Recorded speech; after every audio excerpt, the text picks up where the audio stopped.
प्रीति और नेहा दो सहेलियां जिनका बचपन एक छोटे से गांव की गलियों में साथ बीता। दोनों एक ही स्कूल में पढ़ती थी और क्लासमेट थी। नेहा पढ़ाई में हमेशा टॉपर रहती थी। उसकी आंखों में बड़े बड़े सपने थे। वो शहर में बड़ी जिंदगी जीना चाहती थी, नाम कमाना चाहती थी। दूसरी तरफ प्रीति एक नॉर्मल सी स्टूडेंट थी, लेकिन उसका स्वभाव इतना मस्त मौला था कि हर हाल में खुश रहती थी। गांव की सादगी, खेत खलिहान और दोस्तों के साथ बिताए पल ये दोनों के लिए बहुत अनमोल थे। लेकिन टाइम के साथ दोनों की राहें अलग हो गईं। हाई स्कूल के बाद दोनों की शादी हो गई और वो दिल्ली में जाकर बस गई। प्रीति की शादी कुणाल से हुई, जो फैमिली बिजनेस संभालता था। कुणाल की मेहनत और कामयाबी ने प्रीति की लाइफ को ऐशो आराम से भर दिया। दूसरी तरफ नेहा की शादी राजेश से हुई, जो पढ़ा लिखा मिडिल क्लास लड़का था। राजेश ने भी बड़े सपने देखे थे, पर सरकारी नौकरी न मिलने की वजह से उसे प्राइवेट कंपनी में जॉब करनी पड़ी। नेहा और राजेश के दो बच्चे थे, विवान और रिया। दोनों सहेलियों की जिंदगी अब अलग अलग ट्रैक पर चल रही थी, लेकिन बचपन की दोस्ती अभी भी दिलों में जिंदा थी। कई साल बीत गए। दोनों के बच्चे अब 4-5 साल के हो चुके थे। एक दिन दिल्ली में किसी सोशल फंक्शन में प्रीति और नेहा की अचानक मुलाकात हो गई। दोनों इतनी खुश हुई कि यादें ताजा हो गईं। वो पास की एक कॉफी शॉप में बैठ गईं और घंटों बातें करती रहीं। फैमिली, बच्चों और लाइफ की छोटी बड़ी बातें चलती रहीं। प्रीति ने बताया कि कुणाल का बिजनेस अच्छा चल रहा है, बच्चे अच्छे स्कूल में पढ़ रहे हैं और घर हमेशा हंसी खुशी से भरा रहता है। नेहा ने भी बातें शुरू की, लेकिन जल्दी ही उसका लहजा बदल गया। वो अपने पति राजेश की बुराई करने लगी। उसने कहा, राजेश तो बिल्कुल निकम्मा है प्रीति, उससे कुछ नहीं होता। मेरी लाइफ तो बर्बाद हो गई। मैं इस जिंदगी से तंग आ चुकी हूँ। प्रीति ने हैरानी से पूछा, नेहा ऐसा क्या हो गया? राजेश कुछ काम तो करता है ना? घर कैसे चलता है? बच्चों की पढ़ाई, कपड़े, खाना पीना सब कैसे हो जाता है? नेहा ने झिझकते हुए कहा, हाँ वो प्राइवेट कंपनी में जॉब करता है, ये सब तो हो जाता है, लेकिन इसमें कौन सी बड़ी बात है? प्रीति ने धीरे से कहा, तो फिर तुम्हें और क्या चाहिए नेहा? बच्चे पढ़ रहे हैं, घर चल रहा है, फिर तुम इतनी परेशान क्यों हो?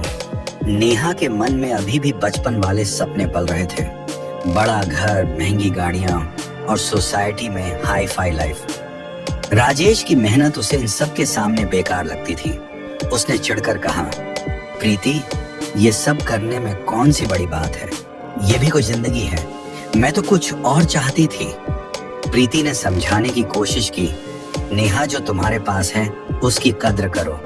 हर किसी को सब कुछ नहीं मिलता, लेकिन जो है उसमें खुशी ढूंढनी चाहिए। लेकिन नेहा अपनी ख्वाहिशों में डूबी रही। उसने उल्टा प्रीति पर ताना कस दिया, तुम मेरी तकलीफ नहीं समझ सकती प्रीति, तुम तो ऐशो आराम की लाइफ जीती हो। प्रीति चुप हो गई। वो और कुछ कहना चाहती थी, लेकिन नेहा की बातें सुनकर बस खामोश रह गई। कुछ महीने बीत गए। नेहा का राजेश से झगड़ा बढ़ने लगा। वो बार बार राजेश पर दबाव डालती कि वो कुछ बड़ा करे, जिससे उनके पास ज्यादा पैसा आए, नया घर बने और वो अपने सपनों वाली जिंदगी जी सके। राजेश, जो पहले ही अपनी नौकरी और जिम्मेदारियों से दबा हुआ था, नेहा के तानों से टूट चुका था। एक दिन मजबूरी में उसने गलत रास्ता पकड़ लिया।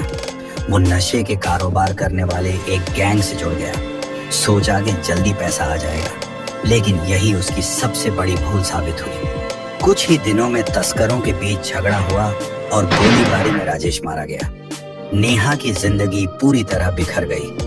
वो बच्चों को लेकर मायके चली गई, लेकिन वहां भी चैन नहीं मिला। भाभी के ताने, बूढ़े माँ बाप की मजबूरी और भाई की आर्थिक दिक्कतें, सब ने साफ कह दिया कि वो नेहा और उसके बच्चों का खर्च नहीं उठा सकते। नेहा मजबूर होकर फिर राजेश के पुराने मकान में लौट आई। वहां न खाना था, न सामान और बिजली का बिल भी बाकी था। उसने काम की तलाश शुरू की, लेकिन हर जगह तिरस्कार और गलत नजरों का सामना करना पड़ा। कोई उसे नौकरानी का काम देने को कहता, तो कोई उसकी मजबूरी का फायदा उठाना चाहता। इसी मुश्किल वक्त में नेहा को राजेश की याद सताने लगी।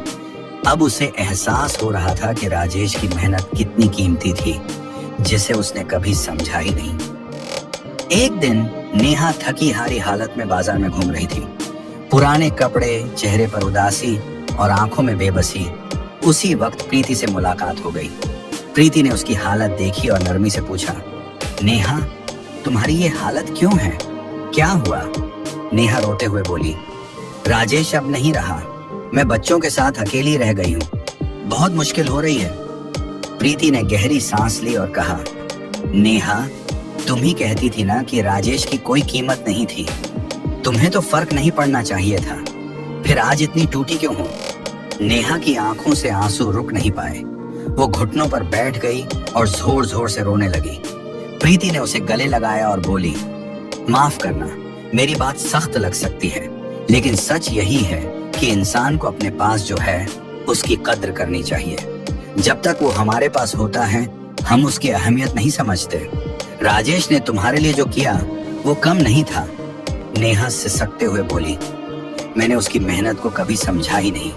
अब वो नहीं है तो उसकी हर बात याद आती है।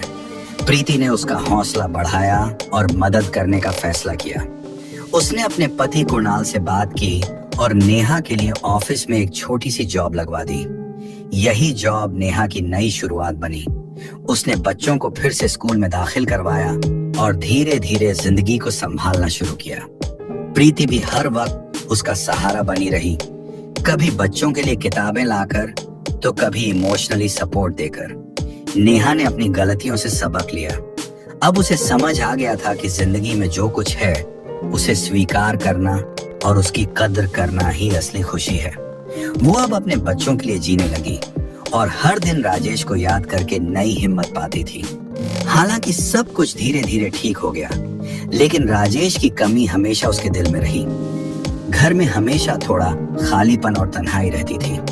ये कहानी सिखाती है कि लाइफ में जो हमारे पास है उसकी अहमियत समझना बहुत जरूरी है। सपने देखना गलत नहीं है, लेकिन उन सपनों के पीछे अपने परिवार या जो चीजें पहले से हमारे पास हैं उन्हें इग्नोर करना, ये सबसे बड़ी बेवकूफी है।